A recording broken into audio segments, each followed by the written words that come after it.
I've titled this keynote First Peoples First, as this is a statement that we hear more and more in the arts and culture sector in Australia. At one level, this statement refers to the fact that we've been here for some 80,000 years, but it's now also emblematic of a cultural shift, a movement that aims to acknowledge our shared history and work towards dealing with the unfinished business of invasion. And it really is key to understanding Aboriginal people. We quite often get homogenised as one group of people in Australia.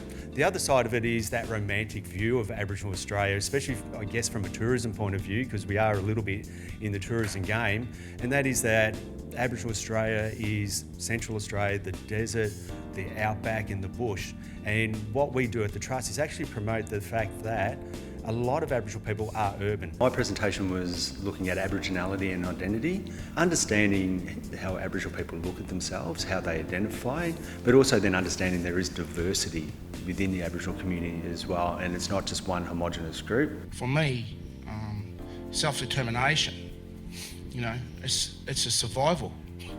It's pretty simple, I'm a black Australian, I'm a black fella. We're not meant to be here today.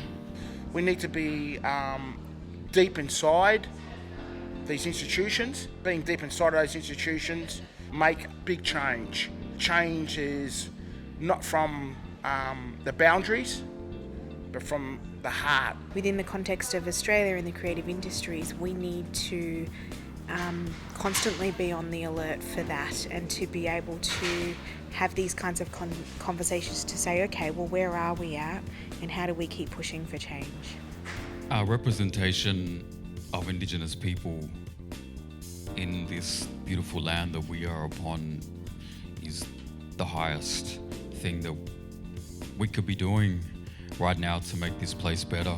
To know one's own value, regardless of where you're starting out as Indigenous or person of colour in the arts. And obviously the arts is visibly one of the most powerful ways that we can do that. It's one of the most powerful forms of our cultural practice. If First Peoples were really put first in Australia, if the unfinished business of the nation was finally reckoned with, it would transform our society into a space that is almost hard to envision in the present day. It would be a place where our voices, our knowledge and our cultures would be valued and heard, our country could be healed.